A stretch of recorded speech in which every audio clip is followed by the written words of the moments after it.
요한일서 1장 5절로부터 10절까지 말씀입니다. 우리가 그에게서 듣고 너희에게 전하는 소식은 이것이니 곧 하나님은 빛이시라. 그에게는 어둠이 조금도 없으시다는 것이니라.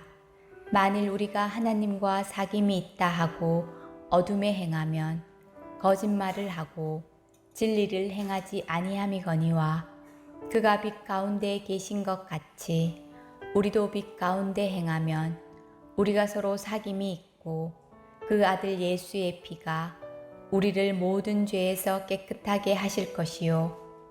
만일 우리가 죄가 없다고 말하면 스스로 속이고 또 진리가 우리 속에 있지 아니할 것이요. 만일 우리가 우리 죄를 자백하면 그는 미쁘시고 의로우사 우리 죄를 사하시며 우리를 모든 불의에서 깨끗하게 하실 것이요. 만일 우리가 범죄하지 아니하였다 하면 하나님을 거짓말하는 이로 만드는 것이니 또한 그의 말씀이 우리 속에 있지 아니하니라.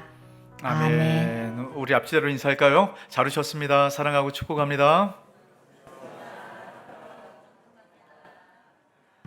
네, 제가 얼마 전에 뉴스를 보다 보니까 작년 한 해에 또 이 세상을 떠났던 그 사망자 숫자에 대한 이야기가 나왔습니다. 작년 한 해 동안 얼마나 많은 사람들이 생명을 잃었는가, 이 세상을 떠났는가, 얼마나 되는 줄 아세요? 6,700만 명이라고 얘기합니다. 굉장히 많은 숫자죠. 우리 대한민국의 인구보다 더 많은 숫자가 작년 한 해 이 세상을 떠났다라고 얘기합니다. 도대체 어떤 일로 이렇게 이 세상을 떠나는가 이런 보니까요. 여전히 코로나19의 문제가 많은가 봐요. 1,300만 명이 작년에 목숨을 잃었다라고 얘기하고요. 뒤에 이어지는 것은 암의 문제가 참 많은 것 같아요. 그다음에 흡연, 알코올, 이제 이런 순서대로 이제 진행이 됩니다. 근데 사망 숫자의 1순위는 코로나가 아니에요. 전염병이 아닙니다. 1순위가 이런 뭔지 아세요? 낙태입니다. 낙태. 그럼 낙태의 건수가 작년 한 해 4,400만 건이라고 이야기를 합니다. 사망자 숫자가 6,700만이라고 얘기했죠. 거의 3분의 2에 해당되는 그런 숫자로 지금 낙태 건수가 많다라고 이야기를 해요. 제가 이제 신방을 하다가 우리 한 산부인과에서 근무하는 한 집사님의 이야기를 들었는데 요즘 너무 마음이 어려운 일들이 있다라는 겁니다. 그래서 뭐가 이렇게 어려운가 물어봤더니요. 여러분, 낙태하러 오는 사람이 그렇게 많다는 거예요. 특별히 이 미혼 여성들이 그렇게 많다라고 얘기합니다. 이런 낙태야 여러 이유 때문에 할 수도 있을지 모르겠습니다. 질병의 문제나 이런 것들 때문에 할 수는 있을지 모르겠어요. 근데 그런 건수는 여러분 극히 작지 않겠습니까? 근데 가장 심각한 문제는 무엇이냐면 전혀 문제의식을 느끼지 못한다는 거예요. 왜 우리가 살아가는 이 세상이 이렇게 되어 가고 있겠습니까? 죄를 죄로 여기지 않는 그런 세상을 살아가고 있습니다. 죄에 무뎌지는 거예요. 이런 대표적인 문제가 지금 뭡니까? 동성애 문제 아니겠습니까? 동성애는 분명히 죄입니다. 그렇게 말하고 있어요. 근데 이 죄의 문제를 어떻게 바꿔갑니까? 성적인 기호다, 취향이다, 내가 선택할 수 있는 문제다. 죄를 선택의 문제로 바꿔가는 진리의 왜곡 현상들이 지금 심각하게 나타나고 있습니다. 여러분, 우리가 이 진리의 기준을 명확하게 잡지 못하면 이 세상의 흐름에 쉽게 미혹돼서 살아갑니다. 여러분, 우리도 문제지만 더 심각한 건 우리 자녀예요. 자녀들 바른 진리를 세우지 못하면 이 세상의 흐름에 다 휩쓸려 여러분 죄를 지으면서도 죄로 여기지 않고 살아가게 된다는 겁니다. 바로 잡아야죠. 어떻게 해야 되겠습니까? 여러분, 이 진리의 왜곡 현상은 오늘날만의 문제가 아닙니다. 우리가 오늘 요한일서 말씀을 나누는데요, 이 시대에도 진리의 왜곡 현상이 나타났어요. 여러분, 요한일서 말씀은 예수님의 12제자 중에 한 명이었고요, 또 초대교회 예루살렘 교회 베드로와 함께 기둥과도 같았던 사도 요한이 기록했다라고 이야기를 합니다. 여러분, 이 말씀을 기록할 때 베드로와 바울, 이 사람들, 또 예수님과 함께 했던 제자들 다 이 세상을 떠났을 때 이제 홀로 사도 요한만 남았습니다. 그때 이 말씀이 기록되었어요. 여러분, 당시에는 영지주의라는 이 사상 때문에 진리의 심각한 왜곡의 현상이 나타났다는 겁니다. 여러분, 영지주의가 굉장히 복잡한 내용이거든요. 근데 영지주의를 간단하게 얘기하면 이런 내용입니다. 물질, 우리 육체와 같은 이런 만져지는 물질은 악한 것이고 보이지 않는 영적인 것은 아주 좋고 선한 것이다 라고 이야기를 합니다. 이게 교회 안에 흘러 들어왔어요. 예수님께서 여러분 어떻게 오셨습니까? 우리와 똑같은 사람으로 오셨잖아요. 근데 사람으로 오셨다라고 말할 수가 없는 겁니다. 물질은 악한 거니까요. 그래서 이런 얘기를 합니다. 예수님은 사실 사람으로 오신 게 아니라 사람처럼 보이는 환상, 그러니까 이 환영으로 이렇게 오셨다라고 이야기를 합니다. 그러니까 예수님은 사람이 아니라는 거예요. 또 어떤 사람들은 이렇게 얘기합니다. 예수님께서 태어나셨을 때 예수의 영인 그리스도가 예수의 몸 안에 들어왔다가 예수님께서 십자가에 달려 죽으실 때 그 영이 떠났다라고 이야기를 합니다. 그럼 진리의 왜곡 현상이 나타나는 겁니다. 당시의 시대와 문화의 흐름에 따라서 진리를 바꿔버리는 거예요. 심각한 문제입니다. 또 다른 심각한 문제가 하나 있었어요. 그건 뭐냐면 여러분, 물질, 육체 이것은 악하다라고 말씀을 드렸죠. 그러니까 본래 육체는 악한 거기 때문에 육체를 갖고 살아가는 사람들이 짓는 죄는 아무 문제가 없다라는 거예요. 본래 악한 육체인데 육체로 짓는 모든 죄는 아무 문제 없다. 그래서 이 영으로만 우리가 어떻게든 구원받으면 되니까 육체로는 죄를 짓는 것 아무 문제 없다. 죄에 대한 정의를 바꿔버리는 겁니다. 죄를 죄로 여기지 않도록 바꿔버리는 거예요. 여러분, 이런 진리의 왜곡 현상, 성경은 분명한 진리라고 말하는데 이것을 바꿔버리는 것, 우리가 익숙하고 우리가 받아들이기 이해할 만한 그런 것들로 바꿔가는 것, 이것이 인간 반역의 핵심입니다. 죄의 특징이에요. 여전히 이 세상은 죄가 있습니다. 그래서 이 세상 안에 이 진리를 계속적으로 바꿔가는 일들이 나타나고 있습니다. 그래서 이 죄를 죄로 여기지 않는 이런 현상들이 나타나는 것입니다. 여러분, 이것을 그대로 내버려 두면 우리는 이 죄의 흐름에 미혹돼서 살아갈 수밖에 없습니다. 그러면 하나님 주신 그 구원의 풍성함을 경험하지 못해요. 진리를 바로 잡아야 됩니다. 어떻게 진리를 잡아야 되는가, 오늘 말씀을 통해서 우리가 나눠보려고 합니다. 먼저 우리가 지난주에 나눴던 말씀을 여러분 잠깐 좀 기억하시고 떠올렸으면 좋겠어요. 우리가 지난주에 어떤 말씀 나누었는가 혹시 기억하십니까? 네, 우리가 이번에 여전도에 나들이를 갔다 왔는데요, 여전도 나들이를 가니까 지난주 말씀의 제목이 뭔가 퀴즈로 냈어요. 그만큼 기억을 못한다는 얘기예요. 지난주는 그리스도를 아는 지식에 대한 내용입니다. 여러분, 아주 중요한 내용을 제가 말씀을 드렸어요. 우리 모든 사람은 죄의 늪에 태어납니다. 그래서 늪에 빠져서 죽을 수밖에 없는 그런 존재였어요. 근데 영원한 생명을 가진 예수 그리스도께서 우리와 자리 바꿈을 하셨습니다. 그래서 우리의 죄는 예수님께 가고 예수님의 영원한 생명이 우리에게 들어오는 것, 이것을 우리는 구원이라고 말씀을 드렸습니다. 이 예수의 생명 안에 죄로 말미암은 고통과 아픔과 우리가 경험하는 모든 문제가 주님께 다 가고 주님께 있는 기쁨과 평강과 그 말할 수 없는 은혜가 우리 가운데 흘러 들어오는 것, 여러분, 이것이 구원받은 자의 특권이라고 말씀을 드렸습니다. 그런데 이 생명의 은혜가 씨앗의 형태로 우리 가운데 심겨진다라고 말씀을 드렸어요. 이 씨앗이 자라기 위해서는 그리스도와 친밀하게 경험해서 하는 지식이 필요하다라고 말씀을 드렸습니다. 오늘 사도 요한이 여러분 같은 얘기를 합니다. 사도 요한은 그리스도를 친밀하게 경험해서 아는 지식이란 말을, 용어를 다른 말로 바꿔서 사용합니다. 3절 말씀을 보시기 바랍니다.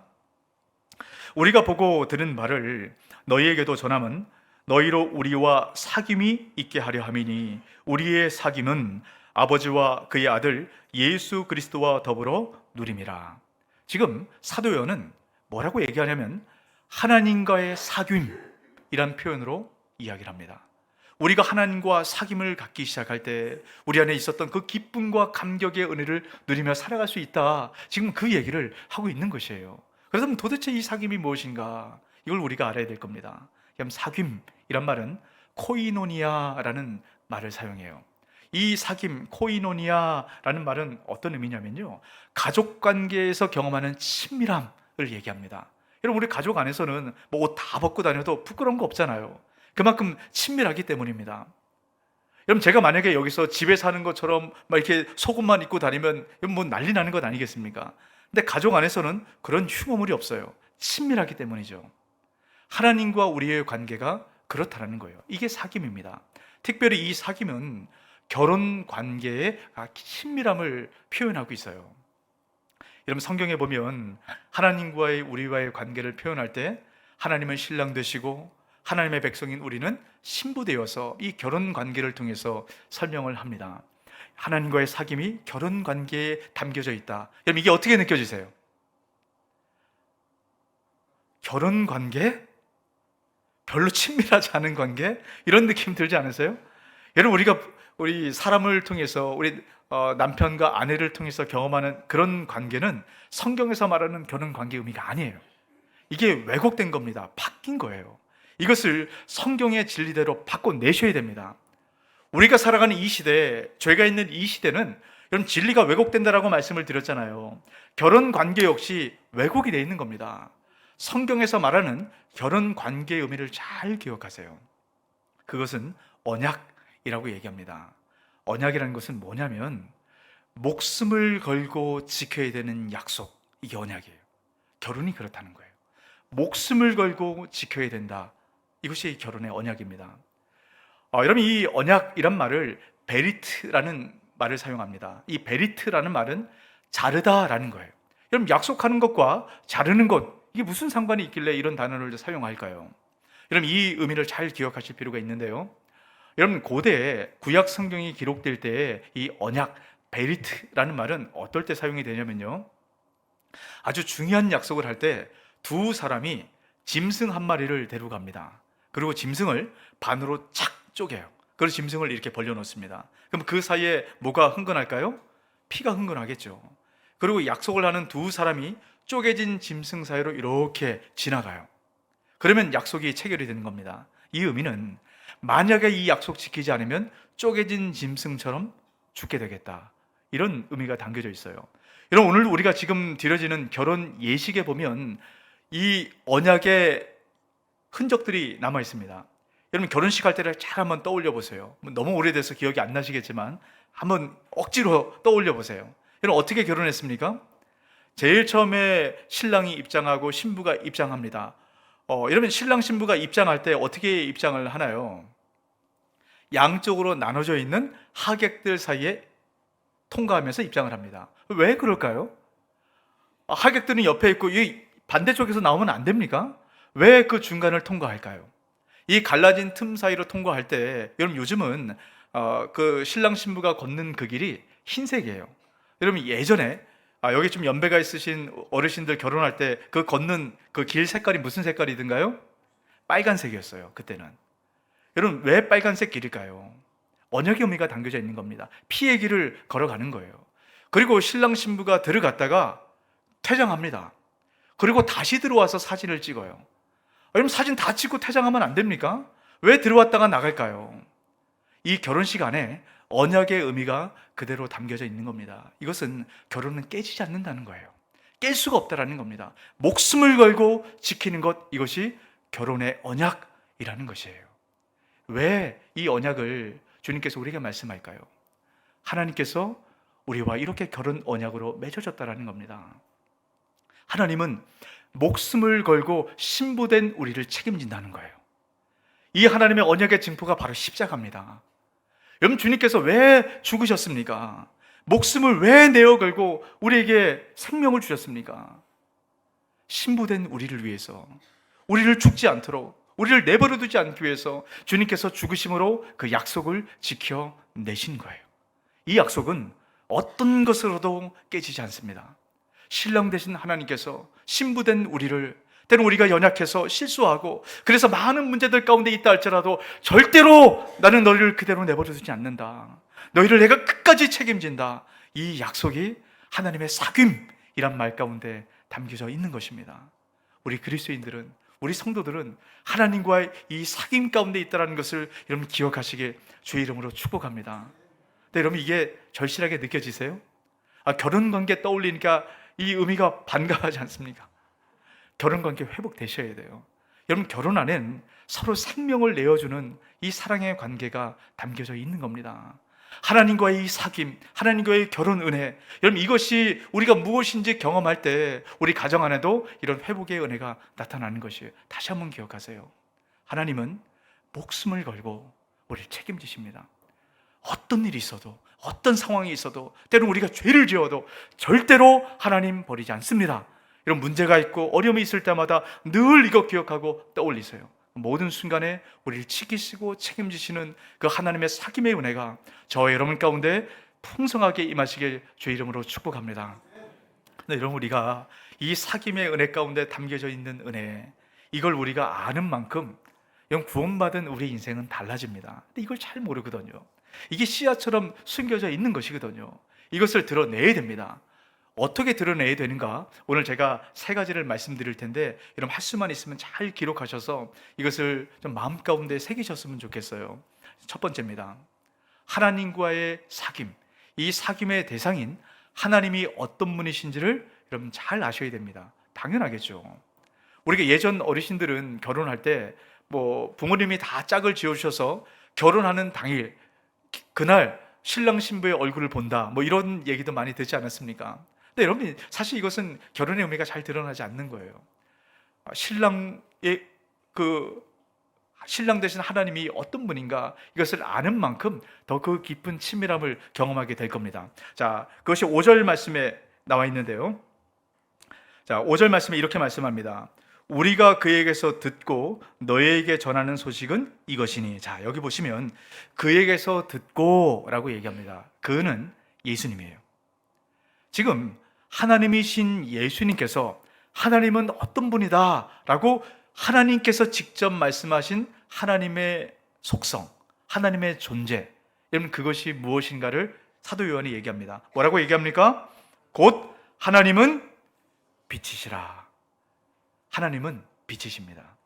가장 중요한 하나님의 속성이고 하나님의 본성이고 하나님의 존재 방식입니다. 하나님 빛이시다. 그럼 하나님 빛이시다, 어떤 의미가 있을까요? 빛 되신 하나님께서 가장 먼저 하신 것은 이 세상을 창조하신 것입니다. 여러분, 그 하나님께서 창조하셨을 때 가장 첫 번째로 하신 것이 창세기 1장 3절인데요 같이 한번 읽어볼까요? 하나님이 이르시되 빛이 있으라 하시니 빛이 있었고.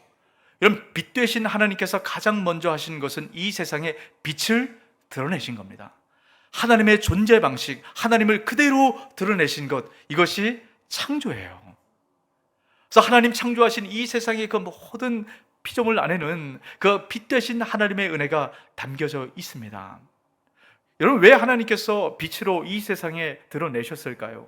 창조 이전에 하나님의 이 세상의 상태 때문인데요. 자, 창세기 1장 2절 말씀입니다. 땅이 혼돈하고 공허하며 흑암이 깊음 위에 있고 하나님의 영은 수면 위에 운행하시니라. 그럼 창조 이전에 이 세상의 상태를 뭐라고 얘기합니까? 땅이 혼돈한 거예요. 무질서한 겁니다. 공허한 거예요.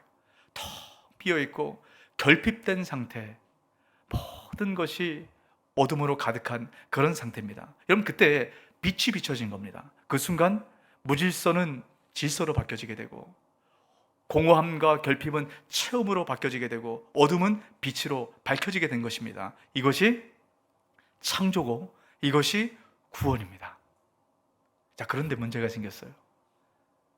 죄를 통해서 다시금 이 세상에 어둠이 들어왔습니다. 그래서 여전히 이 세상 안에 혼돈과 공허와 흑암이 가득한 이런 문제가 있는 것입니다. 그래서 이 세상을 살아가는 모든 인생 가운데 혼돈하고 공허한 어둠에 그렇게 잡혀 살아가게 되는 것이에요. 그런 문제가 우리 인생 가운데 있는 것입니다. 여러분, 그 중에 하나가 우울증입니다. 여러분, 요즘 우울증, 여러분 주변에 많이 들어보셨죠? 우울증의 문제가 심각해요. 지금 사회적 문제로 대두되고 있습니다. 여러분, 이 뉴스나 매스컴을 통해서 보시면 이 우울증이 얼마나 심각하고 얼마나 빠르게 늘어가는가, 그것을 이야기를 합니다. 역대 올해 100만 명을 넘었대요. 우울증으로 치료받은 분의 숫자가 100만 명이 넘었다는 겁니다. 역대 최초라는 거예요. 이게 계속 늘어가는데요. 이런 우울증과 불안장애 이런 비슷한 형태입니다. 이거를 지난 5년간 받았던 숫자, 치료받았던 분의 숫자를 합쳐보면 여러분 얼마나 되는 줄 아세요? 1000만 명에 가깝게 이른다라고 얘기합니다. 여러분 1000만 명이면 5명 중에 1명입니다. 나도 그렇게 될 수 있고 우리 가족도 그렇게 될 수 있다라는 겁니다. 이런 우울증은 아주 심각한 거예요.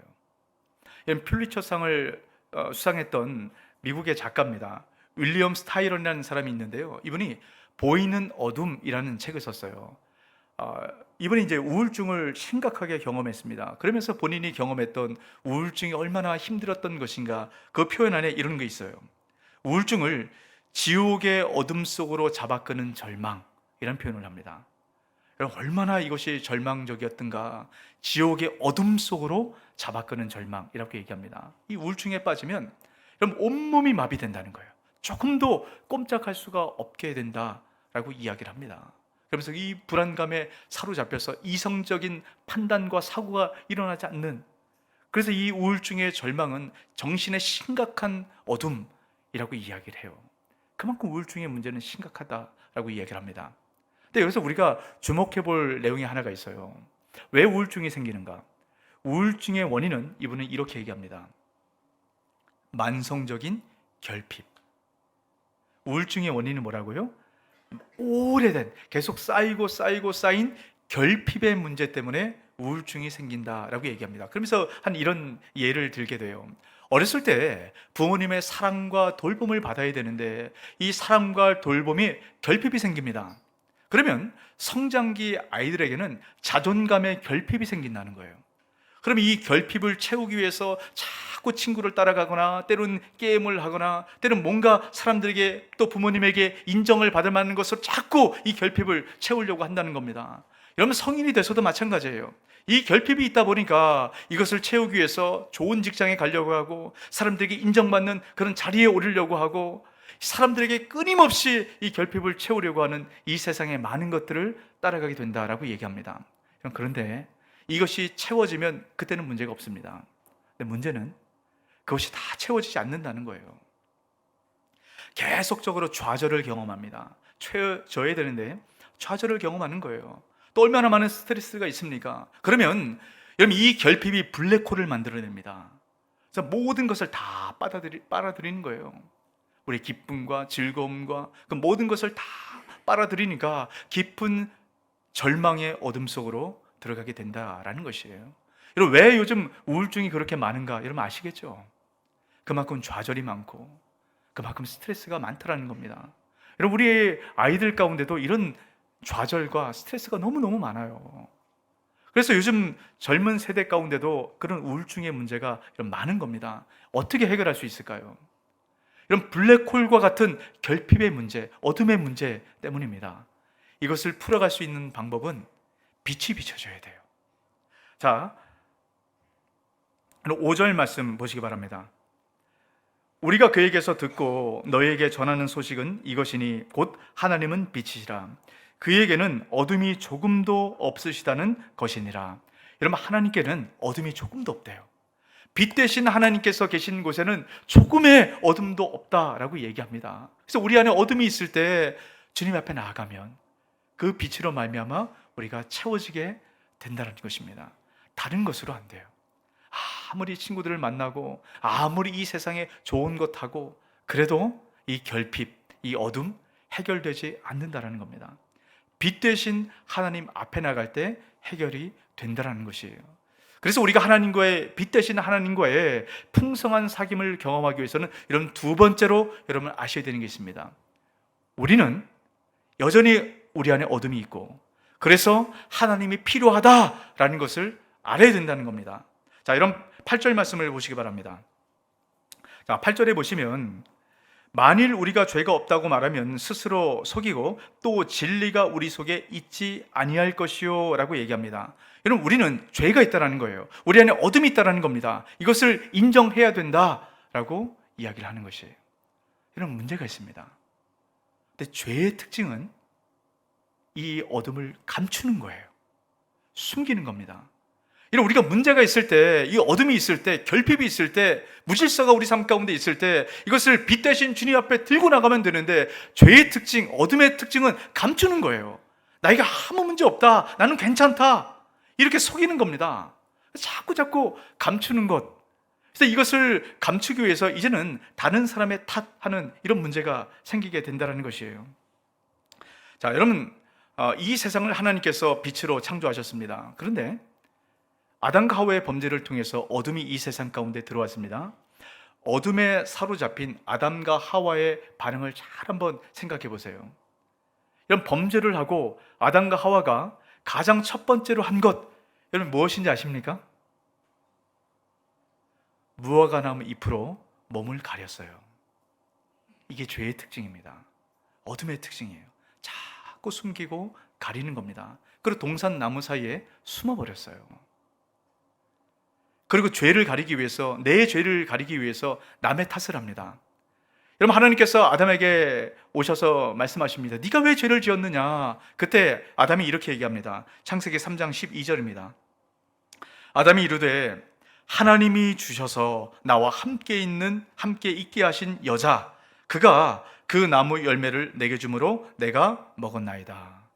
뭐라고 얘기합니까? 여자 탓이라는 거예요. 나는 문제 없다는 겁니다. 이 여자 탓을 통해서 내 죄를 가리고 있는 겁니다. 사실 이 말은 하나님 탓이라는 거예요. 하나님께서 주신 이 여자 때문에 내가 이런 죄를 저질렀으니까 나는 문제 없다 라고 죄를 가리고 있는 겁니다. 여러분, 여자는 뭐라고 얘기합니까?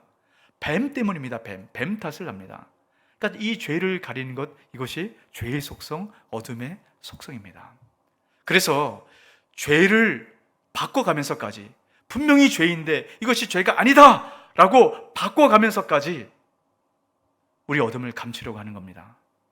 여러분, 우리가 아무리 죄를 가리려고 한다 할지라도 죄를 죄가 아니다 라고 우리끼리 협의하고 그렇게 말한다 할지라도 이게 죄가 아니게 되는 겁니까? 이런 손바닥으로 하늘을 가린다 하더라도 가려지게 되는 것은 아니잖아요. 여러분, 아담과 하와가 자기의 어둠, 죄를 가리기 위해서 무화과 나무 잎으로 가렸습니다. 얼마나 갈까요? 며칠 못 갈걸요? 그럼 또 다른 무화과 나무 잎을 꺾어서 몸을 가려야 됩니다. 여러분, 이것이 어둠의 결과예요. 여러분, 우리 삶 가운데 이 세상의 많은 것들을 갖고 우리를 가립니다. 때로는 돈, 권력, 명예, 때로는 이 배우자, 때로는 이 자녀들을 통해서 자꾸 우리 인생을 가리려고 해요. 여러분, 그러면 그럴수록 더 깊은 어둠 가운데 빠져 들어가게 되는 겁니다. 드러내야 돼요. 그래야만 우리 안에 있었던 어둠이 떠나가게 됩니다. 여러분, 이 어둠을 떠나가기 위해서는 우리 안에 어둠이 있고 이 어둠이 빛 대신 하나님 앞에 나올 때 해결된다는 것을 여러분 기억하셔야 됩니다. 여러분, 그러기 위해서는 하나님이 어떤 분인가 기억하세요. 어둠이 있다 할지라도 절대로 하나님은 우리를 버리지 않습니다. 그 하나님을 기억하시고 여러분, 우리 안에 있었던 그 모든 어둠을 드러내셔서 주님 안에서 주시는 그 하나님과의 사귐의 은혜를 풍성하게 맛보게 되시길 주의 이름으로 축복합니다. 마지막 한 가지를 꼭 기억하셔야 되는 게 있습니다. 하나님과의 그 풍성한 사귐의 은혜, 그 사귐 속에 감춰져 있는 그 하나님의 지키시고 보호하시고 돌보시는 은혜, 이걸 경험하기 위해서는 하나님께서 하나님의 사귐을 경험하도록 주신 장치, 이것을 잘 활용하셔야 됩니다. 그게 뭔가 7절에 나오는데요. 7절 같이 한번 읽습니다. 그가 빛 가운데 계신 것 같이 우리도 빛 가운데 행하면 우리가 서로 사귐이 있고 그 아들 예수의 피가 우리를 모든 죄에서 깨끗하게 하실 것이요. 자, 7절 다시 한번 보세요. 그가 빛 가운데 계신 것 같이, 하나님은 빛이시니까 당연히 빛 가운데 계시겠죠. 또 그 하나님과 함께 있는 우리 역시 빛 가운데 있기 때문에 빛 속에 있다라고 얘기합니다. 여러분, 그럴 때 어떤 현상이 나타나는가, 어떤 열매가 맺혀지는가, 그 뒤에 뭐라고 얘기합니까? 우리가 서로 사귐이 있고. 이 말을 잘 기억하세요. 우리가 하나님과, 빛 대신 하나님과 사귐이 있어요. 그 하나님 앞에 있습니다. 그러면 그 징표로 우리 안에 어떤 일이 나타난다고요? 또 다른 하나님과의 사귐이 있는 사람들과 사귐이 나타난다 라고 이야기를 합니다. 자, 여러분, 이것은 있어도 되고 없어도 되는 게 아닙니다. 자, 6절을 보세요. 만일 우리가 하나님과 사귐이 있다 하고 어둠에 행하면 거짓말을 하고 진리를 행하지 아니함 이거니와 우리가 하나님과 사귐이 있다라고 얘기합니다. 다시 말하면 구원을 받았다라고 얘기해요. 빛 대신 하나님께서 우리 가운데 거하고 계신다라고 말씀합니다. 확신이 있어요. 그런데 우리 삶 가운데 성도 간의 사귐이 없으면 빛 대신 하나님께서 우리의 사귐이 있는가를 생각해 보아야 된다라는 겁니다. 빛 대신 하나님께서 우리 안에 있으면 성도 간에 서로 사귐이 일어난다. 이것을 우리 삶 가운데 징표로 삼아야 된다라고 얘기합니다. 여러분, 제가 죄의 특징은 뭐라고 말씀을 드렸습니까? 숨기고 가리는 거예요. 여전히 우리 가운데 죄의 습성이 있습니다. 그래서 우리는 자꾸 숨기려고 해요. 그래서 성도 안에도 드러내야 됨에도 불구하고 잘 드러내지 않습니다. 그러니까 늘 끼리끼리 모여 있는 거예요. 나를 잘 받아주고 나를 아는 분들, 그러니까 끼리끼리 그렇게 살아가게 됩니다. 여러분, 이게 죄의 특징이에요. 이것을 깨트려야 됩니다. 이걸 깨트려야 하나님과의 그 풍성한 사귐의 은혜를 경험하게 되는 것이에요. 여러분, 우리가 제자 훈련을 할 때, 1:1 제자 양육을 할 때 제일 첫 번째로 하는 것이 뭐냐면 안녕하십니까? 라는 것을 하게 됩니다. 자기 소개를 하는 거예요. 그 중에서 가장 중요한 것으로 두 가지를 꼭 합니다. 이것은 1:1 제자 양육뿐만 아니라 여러분, 우리 모든 소그룹을 할 때, 목장을 할 때 우리가 이것을 해요. 인생에서 가장 추웠던 시간들, 또 인생에서 가장 따뜻했던 시간들, 여러분, 두 시간들이 어떤 시간인가 알게 되면요, 이 사람이 어떤 분이구나 서로 알게 됩니다. 자기를 드러내는 시간이에요. 그런데 여러분, 이것을 너무 힘들어하시는 분들이 있어요. 자기를 드러내는 것 힘들어하는 분들이 있습니다. 여러분, 이게 죄의 특징이라고 말씀을 드렸어요. 그래서 인생에서 가장 추웠던 때가 언제냐라고 물어보면 예전에 겨울 바다에 갔을 때 찬바람, 이것이 가장 추웠던 때다. 여러분, 이 얘기가 뭡니까? 드러내고 싶지 않다는 거예요. 여러분, 이게 죄의 특징입니다. 깨트려야 돼요. 깨트려야만 그 하나님의 그 빛 되신 그 풍성한 은혜를 경험할 수 있게 되는 겁니다. 그럼 제가 우울증을 말씀을 드렸어요. 여러분, 우울증 왜 생긴다고 말씀드렸습니까? 만성적인 결핍의 어둠 때문이다 라고 말씀을 드렸습니다. 우울증을 해결하는 방법이 있어요. 우울증을 해결하는 방법은 내 아픔과 내 문제를 드러내는 거예요. 이것을 토해내는 겁니다. 여러분, 왜 우울증에 문제가 생깁니까? 감추는 거예요. 감추는 이유가 있습니다. 내가 이런 얘기를 했을 때 혹시나 이 사람이 내 얘기를 안 받아주고 안 들어주면 어떡하나, 이런 불안감과 두려움이 있습니다. 여러분, 그래서 힘들고 어려운 분들이 있으면 가서 먼저 손을 내밀어 주는 겁니다. 그리고 그를 빛으로 끌어내셔야 돼요. 이게 성도의 사귐입니다. 그러면 그 어둠 가운데 있는 분이 어둠이 깨치고 주님의 그 풍성한 은혜를 경험하고, 뿐만 아니라 그분을 빛으로 끌어낸 내 안에 하나님의 참된 빛의 사귐의 은혜를 경험할 수 있게 되는 것이에요. 여러분, 이게 바로 목장입니다. 그래서 우리가 목장의 모임을 하는 거예요. 그래서 우리가 판피학교나 1:1 제자 양육이나 이런 시간들을 통해서 자꾸 만나서 우리 안에 있는 어둠을 서로 깨트려내는 겁니다. 그래야만 주님께서 주신 빛 되신 그 풍성함의 은혜를 우리가 경험할 수 있게 되는 것이에요. 이것이 성도의 사귐이고 성도의 교제입니다. 이 은혜가 우리 다샘 사랑교회인데 가득 채워지시길 주의 이름으로 축복합니다. 사람은 사귐의 존재로 태어나는 것이에요. 하나님과의 사귐이 있어야 우리는 어둠에서 나와 빛의 은혜를 경험합니다. 이 하나님과의 사귐, 이것을 경험하기 위해서 또 다른 성도들을 우리에게 주신 것이에요. 이분들이 바로 여러분 옆에 계신 분이십니다. 한번 쳐다보세요. 이분들과 여러분 성도의 사귐을 반드시 이루어내셔야 됩니다. 그래야만 하나님 주신 그 풍성한 은혜를 경험할 수 있게 되는 것이에요. 저는 우리 다샘 사랑교회 가운데 이 성도의 사귐을 통해서 주님 주신 그 풍성한 빛 되신 은혜가 가득한 사랑의 공동체 되시길 주의 이름으로 축복합니다. 아멘. 오늘 말씀을 기억하시고 우리 함께 찬양했으면 좋겠습니다.